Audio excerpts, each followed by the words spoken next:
দুইটা পা জড়ায় ধরে বলছে, হুজুর গো, আমি মেয়েটার কাপড় যখন চুরি করলাম, চুরি করার পরে কাপড়টা জড়ায় বুকের সাথে নিয়ে রওনা করব। এবার কে যেন গায়েব থেকে ইলহাম করে বলতেছে, শোনো, ওই দেখো, জীবনে কোনোদিন চান্স পাইবে না, এই মেয়েটা এত সুন্দর দেখা যায়, এই মেয়েটার সাথে মিলন করলে দুনিয়ার কেউ দেখবে না।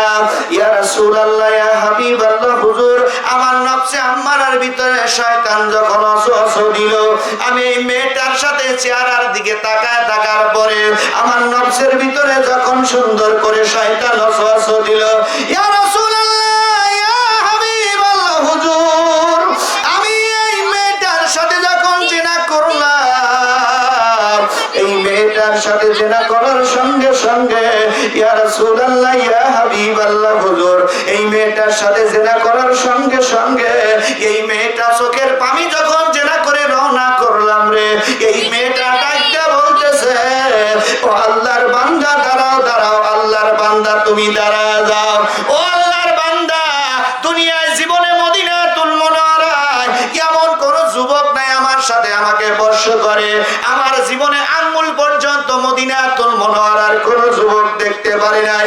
হে যুবক,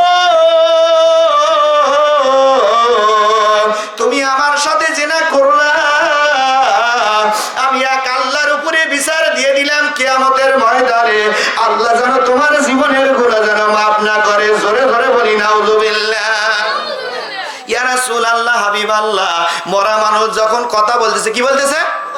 মরা মানুষ জবান দ্বারা কথা বলতেছে যুবকের সাথে, যুবক থরথর করে জমিনের উপরে, ইয়া রাসূলুল্লাহ, ইয়া হাবিবাল্লাহ, হুজুর, আমি থরথর করে কাঁপা আরম্ভ করে দিলাম, নাইবাল্লাহ, হুজুর গো, আমি দৌড়াতে দৌড়াতে দৌড়াই আর মালিকের কাছে হাত তুলি, আল্লাহ, আল্লাহ, জীবনে কোনোদিন মরা মানুষকে এরকম কথা বলতে দেখি নাই, আল্লাহ, জীবনে এত কাপড় চুরি করলাম, 482 জন মানুষের কাপড় চুরি করেছি, আল্লাহ গো, আমি জীবনে কোনোদিন কথা বলতে দেখি নাই, আল্লাহ, কি এমন গুনাহ করলাম, এই মেয়েটা আমাকে এমন বদদুয়া দিয়ে দিল, কিয়ামতের ময়দানে, মিজানের ময়দানে যদি আমার আল্লাহ আমাকে মাফ না করে, ইয়া রাসূলুল্লাহ, হাবিবাল্লাহ, আমি মাফ পাবো না। হুজুর গো, আমি এই কারণে দুইটা হাত তুলে কান্নাকাটি আরম্ভ করে দেই। হুজুর গো, হযরত ওমর আমার কান্নাকাটি দেখার পরে আপনার দরবারে নিয়ে এসেছি, আপনি রহমাতাল লিল আলামিন নবী, আসমানের নাম হলো আহমদ, জমিনের নাম হলো মুহাম্মদ, হুজুর গো, মেহেরবানি করে দয়া করে একটাবার আল্লাহর দরবারে হাত তুলুন, আল্লাহ যেন আমার জীবনের তামাম জীবনের গুনাহগুলো মাফ করে দেয়। জোরে বলা যাবে কি একবার মারহাবা? নবী বলল, তোর মতো বেদব আমার দরবার থেকে আউট হয়ে যা, তোর মতো বেদব যে মিথ্যা ব্যক্তির সাথে জেনা করতে পারে, এ বেদব চলে যা, আমার দরবারে থাকবি না, আমার দরবারে থাকবি না। যুবক বারবার নবীর দুইটা পা জড়ায় ধরে বলে, ইয়া রাসূলুল্লাহ, হাবিবাল্লাহ, আপনি রহমাতাল লিল আলামিন নবী, আপনি একটাবার যদি আল্লাহর কাছে দোয়া করেন, আল্লাহ আমার জীবনের গুনাহ মাফ করে দিবে। আল্লাহ জিবরাইলকে বলে, রে জিবরাইল, খবরদার, আমার বন্ধু আমার হাবিবকে জানাবি না, এই বেদবকে দরবার থেকে বের করে দে, বের করে দে। আল্লাহর ফেরেশতা জিবরাইল আলাইহিস সালাম একটা সেকেন্ডও দেরি করলো না, আল্লাহর হাবিব সরকারে দো আলম নবীকে সালাম জানালেন, ইয়া রাসূলুল্লাহ, ইয়া হাবিবাল্লাহ, হুজুর, এই বেদবকে আপনার দরবারে রাখবেন না, আল্লাহ মাফ করবে না, আল্লাহ মাফ করবেন না, বের করে দেন। যুবকটা কাঁদতে কাঁদতে হারে পাহাড়ের দিকে কাঁদতে কাঁদতে রওনা হলো। যুবকটা আর এক নয় দুই নয়, এক নয় দুই নয়, 40 দিন চলে গেল, আকাশ থেকে কোনো সাউন্ড আসে না। 41 দিন যখন কাঁদতে কাঁদতে যুবকটার এক গ্লাস পানি পর্যন্ত খায় না, যুবকটার কান্নার কারণে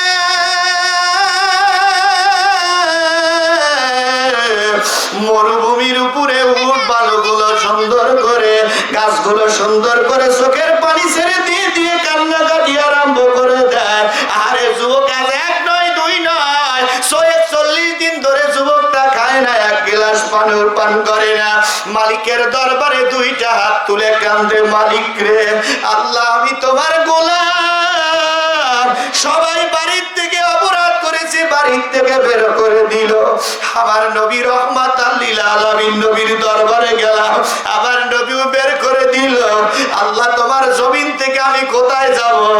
আল্লাহ, তুমি যদি মাফ না করবে আল্লাহ। আল্লাহ তুমি একটা বার মাফ করে দাও, আমারে মাফ করে দাও। সোনার মালিকেরা, আব্বা জানেরা, ভাই জানেরা, বিপদে পড়লে চলে যান সুন্দর করে মেম্বারের কাছে, চেয়ারম্যানের কাছে। আমি আজকে একটা কৌশল শিখা দিয়ে দেয়, ইয়াকা নাবুদু ওয়া ইয়াকা নাস্তাইন। আল্লাহ তোমার ইবাদত করি, তোমার কাছে তোমার গোলামি করি, তোমার কাছে সাহায্য চাই। গভীর রাত্রে সবার দরজাগুলো বন্ধ হয়ে যাবে। বন্ধ হয়ে যাওয়ার পরে আল্লাহ রহমতের দরজাগুলো টাস টাস করে খুলে যায়, খুলে যায় রে। প্রথম আসমানে আল্লাহ ডাকতে বলে, বান্দারা কি চাও বান্দা? আমার রহমতের দরজাখানা খুলে আছে রে বান্দা, আয় আয় আয় আমার দিকে আয় রে বান্দা। একটা বার যদি আল্লাহ বলিস রে বান্দা, আমি আল্লাহ তোর জীবনের তামাম জীবনের গুনাহগুলো মাফ করে দেব। জোরে বলা যাবে কি একবার মারহাবা? এবার যুবক কান্দের, গাছের পাতাগুলো ঝরে যাচ্ছে। আল্লাহ ডাকতে বললেন, জিব্রাইল একটা সেকেন্ড দেরি করিস না, আমার নবী রহমাতাল লিল আলামিন নবীর দরবারে যা। আমার নবীকে বল ওই যুবককে যেন তাড়াতাড়ি করে ফিরে নিয়ে আসে। ওই যুবককে যদি ফিরে না নিয়ে আসে রে, আজকে এই যুবক যদি কান্দে কান্দে আত্মা ফেটে মারা যাবে। আমার নবীর হাত ধরে যদি তওবা করে রে, আমি আল্লাহ ওর জীবনের তামাম জীবনের গুনাহ মাফ করে দেব। জোরে বলা যাবে কি একবার সুবহানাল্লাহ? আল্লাহর ফেরেশতা জিবরাইল আলাইহিস সালাম একটা সেকেন্ডও দেরি করলেন না। পাশে বসা আছে আবু বকর, ডান পাশে বসা আছে হযরত ওমর, ওসমান, হযরত আলী, সাহাবী কিরামদের লইয়া আবার নবী আলোচনা করতেছে, দিনের আলোচনা করতেছে, আরম্ভ করে দিয়েছে রে।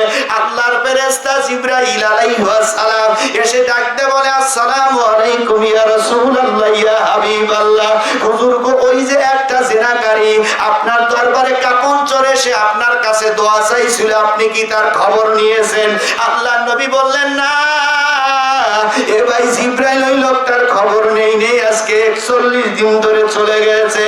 আল্লাহর ফেরেশতা জিবরাইল বলে, ইয়া রাসূলুল্লাহ, ইয়া হাবিবাল্লাহ, হুজুর আল্লাহ কুরআনুল কারীমের ভিতরে বলেছে, লা তাকনাতু মির রাহমাতিল্লাহ, বান্দা জীবনে যত গুনাহ করো না কেন আমার রহমত থেকে নিরাশ হয় না, রহমত থেকে নিরাশ হয় না। আল্লাহ কোরআন শরীফে ডাইরেক্ট বলে দিয়েছে, হাবিবকে আপনার দরবার থেকে এই জিনাকারকে তাড়াতাড়ি দিলেন। ইয়া রাসূলুল্লাহ, হাবিব আল্লাহর দেরি করবেন না। ও যদি আজকে আপনার কাছে না আসতে পারে, ও নাই আল্লাহ হুজুর আত্মা বেজে ওই পাহাড়ের উপরে মারা যাবে, আমি আল্লাহর জীবনের গুনাহগুলো মাফ করব না। আল্লাহর হাবিব সরকারে তো আলম নবী আবু বকরকে বললেন, বাবা আবু বকর, এ বাবা ওমর রে তাড়াতাড়ি করে ওই যুবকটাকে নিয়ে আসো, যুবকটাকে নিয়ে আসো। এই কাফন চোরকে যদি না নিয়ে আসো, ওর সময় দেওয়া হবে না, আর সময় দেওয়া হবে না। ওর সময় মাত্র আছে 12 ঘন্টা। কয় ঘন্টা? যখন কয় ঘন্টা? 12 ঘন্টা পরে ওর জানটা কবজ করে নিয়ে আসা হবে। আল্লাহর ফেরেশতারা এবার চলে গেলেন, এই যুবকটাকে নিয়ে আসে। যুবক আয় আয় আয় রে। আবু বকর ডাকে, যুবক আয়। ওমর ডাকে, যুবক আয়। আল্লাহ তোর জীবনের তামাম জীবনের গুনাহগুলো মাফ করে দিয়েছে। জোরে বলা যাবে কি একবার মারহাবা? তুমি আসমানে থাকো প্রভু, আমি জমিনে, তবু তোমারই প্রেম যাবে যে হৃদয় গহীনে। আমি তোমারই গোলাম গো, অন্য কারো নয়। আমি তোমারই গোলাম গো, অন্য কারো নয়। আলিমুল গায়ব তুমি, মালিক রব্বানা আল্লাহ। সবাই সবাই তুমি আসমানে থাকো প্রভু, আমি জমিনে, তবু তোমারই প্রেম যা